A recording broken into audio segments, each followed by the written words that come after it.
Hey, good afternoon, Declaration family. So good to see you. Man, I don't know what it is. I love being a part of this church and being with you guys and just being able to even though it's all digital, being able to just have conversations and hear from you guys each week. And so welcome to Epilogue. Again, this is our second episode of just diving a little bit deeper into Sunday's sermon. And so this week I actually have Pastor Greg with us from Restoration Church. What's up, y'all? Yeah, he is awesome. I love this guy. He's incredible. And we're just going to hop right into it because we don't want to take up too much of your time. So Sunday, if you guys are new, we've been going through this sermon series called What If? And essentially we're just asking a bunch of what if questions. And this week's question was actually, what if Jesus was your neighbor? And so if you didn't get a chance, I really encourage you, go back on YouTube and watch through the sermon, because it was, as a believer and as a pastor, I don't know why I'm acting like, I don't know, as a pastor, it was really challenging and really convicting, but I want to say that in a really good way, because it just brings things to the forefront that in this crazy time, that it's hard to talk to people, or you don't know if you can talk to people, how people are going to react to you talking to them, but how really, and you even said it, how urgent the time is right now. Whether we're living in the end times or not, that's not the point. Maybe we are, maybe we aren't. I mean, eventually Jesus is going to come back and the end times will happen. I think sitting around talking about the end times will actually keep us from being motivated to actually go do something. Yeah. I mean, and not that it's not fun to explore those things, but, I've told our people many times that Jesus said nobody knows the day or the hour. Right? Yeah, so if you figure out when it's going to happen, he's just going to change the day anyway. And so why bother? Yeah, absolutely. And so it just comes back to the urgency of, people need to know Jesus. That's the point, right? We're here to worship God, to exalt God, and to tell people about Him, because the world's a broken world. If you didn't know that before, now you can see it everywhere, as we can't even go to school normally right now. Right. And all these kinds of things. We've never lived in a more ripe environment to introduce Jesus to people. Oh, yeah. People are living in fear. They're living without hope. Everything that Jesus is what people need. Yeah. But it's up to us as followers of Jesus to enter into the fray and offer them something other than our hot political opinion or our version of what we think is true, whether we're supposed to wear a mask or not. Just name it. And not that those things aren't important, but when we begin to place value and importance on the things that really matter, things that have eternal value, it really does kind of move that up on the food chain or on our list of priorities. Yeah, one of my favorite things to keep, I listen to this pastor named Leonard Ravenhill a lot, and one of the things that he says or said is always kind of stuck with me. He just prays and he asks God to stamp eternity on his eyes. And that kind of went with something else you said on Sunday. I just put it down here with whenever you were talking about, we need to live life with a sense of urgency, right? The harvest is plentiful, but the workers are few. And just having that eternity in our mindset of, of course, like you said, like things of the world or political, all these things, like in some sense they may matter, right? Like it's important to know these things, but realistically, eternity is what matters, In reality, they matter to our personal comfort. Yeah.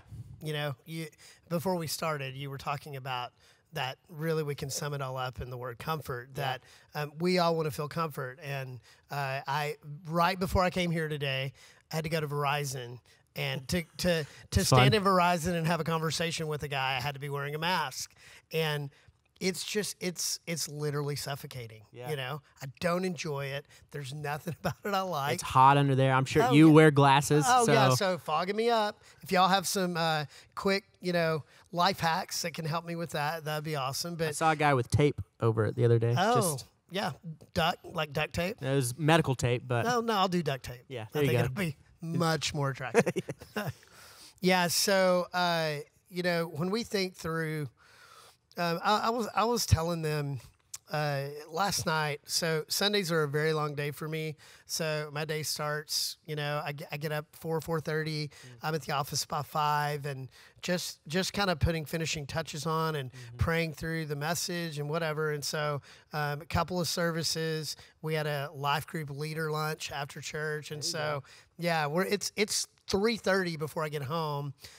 We had a youth event last night that I needed to be back at church by about 5, and by the time that's over, we find ourselves driving toward the Woodlands.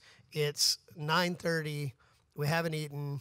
We're looking for what's open, and we end up at California Pizza Kitchen. And I thought that was closed, by the way. I heard that it went bankrupt and shut down. But I've never even heard of it. So. Still open. Still open. Green means stop, red means go. Yep. So we get there, and I'm tired, and all I want to do is order and eat and go home and go to bed. And when the waitress walked up, I noticed that she was tatted on her left arm. And so I said, hey, when you come back and bring food, I'd love to hear the story behind your tattoos. Because everybody's got some cool story usually, even if it was, well, I was really drunk and I got this tattoo. Everything has a story. Yeah. And so she said, well, these don't really have a story. And I said, well, make one up. That'd be awesome. And so she kind of laughs and leaves. Well, when she comes back to deliver the food, she says, okay, I do have a story about this tattoo. She says it's an iris, and irises represent new beginnings. Man, I was totally intrigued by that answer. And so I said, well, what does that mean? What new beginning is going on in your life? And she said, I have a 10-month-old son. The dad's not in the picture anymore. I've moved back home with my parents. Now I'm going to school. I want to be some kind of hospital tech and radiologist, I think. Okay. And so I said, oh, wow, that's cool. I said, so that's a bigger story. And then I noticed that she had some little feet going up kind of underneath her sleeve. And I said, so what do those feet represent? She goes, oh, that's from that poem, Footprints in the Sand. And now I'm just like, wait, what? And she said, yeah, I was in an abusive relationship at one point in my life. And really, it's where I found God. It's where I discovered God. And so that's what that represents. And I said, well, where did you find God? And she said, through my probation officer. And so now I'm just like, all this. I'm like, what in the world? This is all on her arm, by the way. That doesn't have a story. Right. No story at all. And so I said, well, listen, we're going to pray for dinner. What's your biggest dream? How can we pray for you? And she starts telling us just about, man, I just want a normal life. I want to be able to raise my son. I want a career. I just want to be happy. And I said, well, let's pray for that. And so she's wearing rubber gloves, and she takes them off, and she grabs my hand and says, can I pray with you? And of course. And so she's holding my hand, my wife's hand, and we just begin to pray. And I'm praying all these things over her, just for her success, that she would have a great life, and all of the things that she had told me, I was just praying back to her. And when we finish, she's very emotional. I couldn't see her mouth because she's wearing a mask. She's wearing a mask, yeah. But I know that she was smiling, and she began to cry and just said, you don't even know, this made my night. Yeah. She leaves, and we see her back in the kitchen talking to another nurse and crying. And all I could think in that moment was, I was tired. I didn't want to be there. And yet God had an assignment in that moment. And she was my neighbor. Yeah. She was the one in need. And I don't tell that story to elevate myself, because the guy in Ashley Furniture that I talked about yesterday, he was also my neighbor. Yeah. I blew that one. And so I blow way more than I get. But I just started thinking about it. I was talking to our staff team about it this morning. Man, her name was Alex, and it's how many Alexes are we going to come in contact with today? Yeah. And especially as professional Christians, we get paid to talk about Jesus, and so we can dumb our responsibility down to being, my job is on Sunday morning from 8 to noon, when really, as a follower of Jesus, it far transcends that. Yeah. That the most spiritual thing that happened yesterday weren't the 2 sermons I preached. It wasn't the life group leader lunch I was a part of. It wasn't the youth event I was a part of. The most spiritual thing that I was involved in yesterday was at California Pizza Kitchen about 10 o'clock last night. Yeah. And that just changes things, guys. Yeah. You know? That's everywhere. incredible. And it's, that's the thing. They're everywhere, right? Like, how many times are we looking at something else or focusing on or ourselves, really? Right. Coming back to the comfort thing again, of being comfortable, it's not always the most comfortable thing to ask somebody if you can pray for them or to tell them about Jesus. But I honestly think that all that is, that feeling of uncomfort is it's just the enemy, right? Well, yeah, and every time that we say no to those moments, when even we feel the Spirit pulling us toward that, we're the priest and the Levite in the story of the Good Samaritan. Good. We're passing by on the other side of the road because we don't want to get our hands dirty, and it could be out of fear that I don't know what to say, fear of, well, I'm really an introvert. Fill in the blank. We all have our excuses. Different things, yeah. But it's usually more, it's not convenient. Mm-hmm. I'm tired. I'm late. I'm tired. Yeah, I I've don't want to get deal somewhere. with it. I'm hungry. And what happens if this story turns into something more? Yeah. What if she needs money for rent? Now, am I supposed to pay her rent? Yeah. Am I supposed to find a solution for her problems? We get into these mind games, and the enemy uses those just to force us to withdraw, force us to recoil. And that's the essence of the story of the Good Samaritan. Yeah. Is, are we going to get involved? Are you going to get your hands dirty? And so, again, I certainly don't tell that story to elevate myself because I failed way more than succeeded. But this just happened last night, and I thought it was really interesting that you texted me this morning and said, hey, let's get together and talk a little deeper. Yeah. And I'm like, well, yeah. That's a good thing to talk about then, yeah. Also, when I think about that, I think I said this, that, if your greatest story of faith is something that happened long time ago, I talked about Hurricane Harvey and how incredible Declaration did, a small church that probably had more impact than any other church in the Houston area over those 3 or 4 weeks. And man, that's something to hang your hat on, right? Yeah. The hashtag flood of Flood love. of love, yeah. I mean, that is John Sherrill's jam right there. Man, you want to name something, call John. Yep. He'll name it for you. And he probably has the URL for it. I bet he does. Yeah, he's got a Swiss bank account with some serious flow in it. But you look at that and man, flood of love, that was incredible. But if that's what you're always referring back to, like if 10 years from now, Declaration was known for what they did during Hurricane Harvey in 2017, that would be a tragedy. 2017 would have been a great year. Right. But then what after that? Well, right? yeah. You look at it and go, yeah, that was really cool. But if that was the only thing you ever did, if you've grown in number, if you've built a building and now you're on those, 100,000 acres that you have over there on 99. Right. Yeah, it's something like that. I don't know what it is, but it's really close to that. If you've done all of those things, but you're still hanging your hat on something that happened a year after your inception, something's wrong, And so that just calls us to, we need to be having faith stories. We do. And we need to be sharing faith stories. I think that's a big thing too, is just sharing them. Yeah. Of course, in order to share them, you have to have them. Right. So first you have them, and then you share them. I think that the word of their testimony, right? Right. Like that's the blood of the Lamb, the word of the testimony. We don't tell our testimony of what God is doing in our life to shame others. We don't tell it to elevate ourselves. Yeah. We said it at the same time. Did. Jinx, buy me a Coke. But we do it so that we can encourage the believer. Because the thing that happened with me last night, really, all you got to do is care. Care and listen. And love. Active listening. Listen for the cues, right? Iris, new beginning. If you don't ask the follow-up question, it's just like, oh, cool story, bro. Yeah. But new beginnings. Well, what new beginning? Tell me more, and just digging deeper. Asking questions. And the only way we'll do that is if we care, right? And you can't fake care. Right? No. You can't just, oh, that's a cool story. Because then you'll just end it there if you don't really care. And I like what you said, too, on Sunday when you were talking about, I think I wrote it down here, actually, because what you said was good. Only Jesus can change a heart. right? You will never love people the way you need. You're never going to bring people hope the way that they need. You're never going to bring people peace the way that I need, unless you are constantly, consistently, every day in the secret place, Man. with Jesus. So that is like lather, rinse, repeat at Restoration. Yeah. You know, that I have been very public about the fact that sermons don't change people.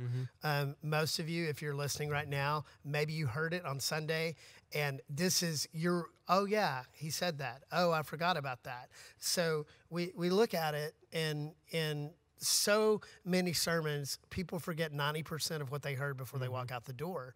And so sermons don't change people, but they can inspire people to something more. And what we want, I know this is John's heart, man, let every sermon drive you to more, drive you to the more. And the more begins in the secret place. Yeah. It's Jesus that transforms your heart and gives you love for people, gives you the ability to bring hope and peace. And patience. And yeah, all of the fruit of the Spirit, right? There's a song by Brandon Lake called Pour It Out. I think it's what it's called. We were listening to it as we worshiped together as a staff this morning. And it was all about being a vessel where we receive so that we can pour it out to the world around us, you know. And too many of us are trying to pour out of an empty vessel. Right? I mean, so you can see the story of the Good Samaritan and say, I commit, I'll be the Good Samaritan, right? I'm going to be that guy. And then go out and try to do good things for people. If you do that, you've completely missed the point of the story. It's about receiving from Jesus and then out of an overflow. Yeah, comes back. If you guys have watched a few, it's the whole waterfall thing keeps coming back. And that's what it is. You know, when you allow God to fill you and Jesus to fill you, then you just begin to outpour, and that waterfall goes to someone else who goes to someone else. It's like there's that movie, what was it, where you do a nice thing and it continues pay on. It forward. Pay it forward. Pay it but forward. It's Great so movie. much more, right? It's not about just doing the good things, but when you're in that place with Jesus. Kevin Spacey starred in that movie.